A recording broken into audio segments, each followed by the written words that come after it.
મિત્રો, જય શ્રી કૃષ્ણ, જય માતાજી. ને આપણે જો અહીંયા કામ થઈ ગયું લાઇટનું રિપેર, ને હવે એમાં જાય છે મોટરનું કામ કરવા. એટલે ચોમાસા પહેલાં બધું રિપેર થઈ જાય ને તો શું શોર્ટ સર્કિટ ઓછું થાય. ને આપણે જો ખેતરમાં કામ બધું કમ્પ્લીટ થઈ ગયું, ડઢોલા નખાઈ ગયા. વરસાદની રાહ જોઈ, જો થોડાક દી આવી જાય ભલે, ને પછી ગરમનું ચાલુ કરવાનું છે. આવું કંઈ હાલ આપણું કામ. હાલો મળીએ આગળ બ્લોગમાં.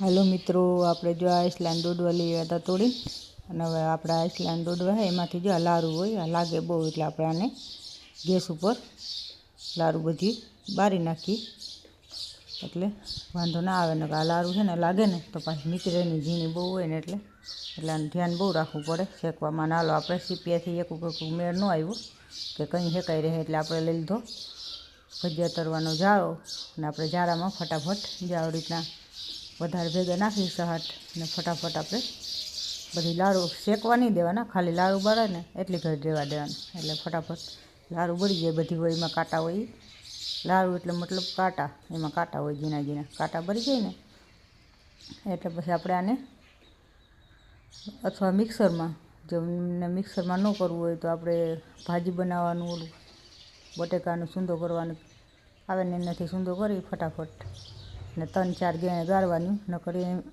એમાં શું થાય કે આને હે ને લાડુ આજે આમાંય રહી જાય થોડીક ઘણી, એટલે લાગે આપણે. ને આનો હે ને જ્યુસ બનાવવાનું પીવાનો બહુ ફાયદો હોય. જેને લોહીના ટકા ઘટતા હોય, શક્કર આવતી હોય, ને આ તો મારા ખુદ માટે જ હું બનાવું છું, કેમ કે આપણે હે ને થોડાક લોહીના ટકા ઘટે છે, એટલે આપણે આને જ્યુસ બનાવીને પીવાનું છે. એટલે આપણે જ્યાં બધા શેકી લીધું લાડુ બહાર નાખીને હવે આપણે જ્યાં આવી રીતના આને બધા છે ને કસ કરતા જાય, એટલે હાવ ઈજી છે આ બનાવવું. ને આપણે જ્યાં બની ગયું ને હવે આપણે જ્યાં ને આવી રીતના ગળણીથી જ્યાં મનમાં નીકળે ને એવો એટલું ઘાટો જારો હોવો જોઈએ ગળણી, એનાથી ગાળવાનું, એટલે કોઈ લાડ પડીએ નહીં. પછી છે ને આપણે આને શીશો ભરીને ફ્રીજમાં મેળી દેવાનું. જો જરાક પૂરા જેવું લાગે ને મોડું તો એમાં થોડો ગોળ ને નિમક નાખી ને કાયમી 1 ગ્લાસ પીતું જવાનું. આનો ફાયદો બહુ જાજો છે. હું તો આવી રીતના જ્યુસ બનાવીને પીવું છું,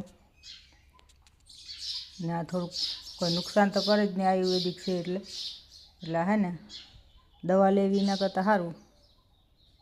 એટલા માટે ને આપણે જ્યાં થઈ ગયું જ્યુસ બનીને તૈયાર. ને હવે આપણે શીશો ભરીને ફ્રીજમાં રાખી દેવાનું.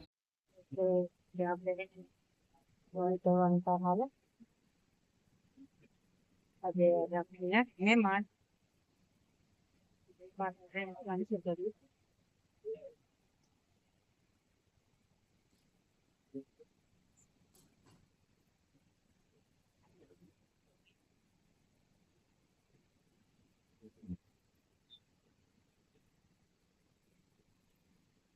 ના બાજુ આપણે જાય વણવાનું કામ આલે આપણે વણતા જાય ઓલા બે બેન ફોન જોવે. હાલો આપણે રસોઈ બનીને થઈ ગઈ તૈયાર, ને હવે બેસી ગયા બધા જમવા. નાલો તમે બધા જમવા. હાલો આજે આપણે એવા છે મામાના છોકરા જમવા, એના લગ્ન થયા હતા એટલે રોટલો ખાવાનું બાકી હતું, એટલે અમારામાં રોટલો ખાવાની રીત હોય લગ્ન થાય એટલે. ના બધા એવા હે જમવા.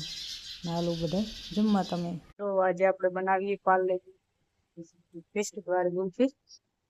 આપણે જે પડી છે ને પાર્લેજી તોડીને જામાં એને પલાળી દીધા દૂધમાં જ. આમાં આપણે ખાંડ નાખીને દૂધ ગરમ કરી લઈ, એકદમ ઘટ પકડી જાય તેમાં બિસ્કિટ નાખીને થોડી વાર પકાવવા દેવાનું. 2 કેરી નાખવાની.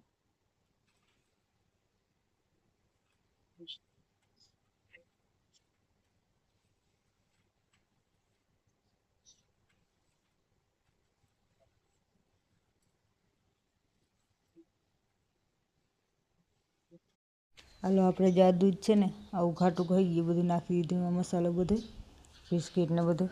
થોડોક આપણામાં ખજૂરે નાખ્યો છે. હવે આપણે પંખા નીચે આપણે આને ઠારવા મૂકી દીધું, ને આ જે ઠરી જાય એટલે આપણે આને ફ્રીઝરમાં મૂકી દેવાનું, એટલે આપણે ગુલ્ફી થઈ જાય તૈયાર. ને હું તો આવી રીતના ઘરે ગુલ્ફી બનાવું છું. પાર્લે બિસ્કિટવાળી બનાવું, 2 કેરી નાખવાની, ખજૂર હોય તો ખજૂર નાખવાનું. આ ગુલ્ફી બહુ મસ્ત બને, એકવાર તમે પણ ટ્રાય કરજો ચોક્કસ. અને આપણી જ્યાં ગુલ્ફી બનીને થઈ ગઈ તૈયાર. અને આપણે આને કરી નાખીએ કટ. હાલો તમે બધાય ગુલ્ફી ખાવા.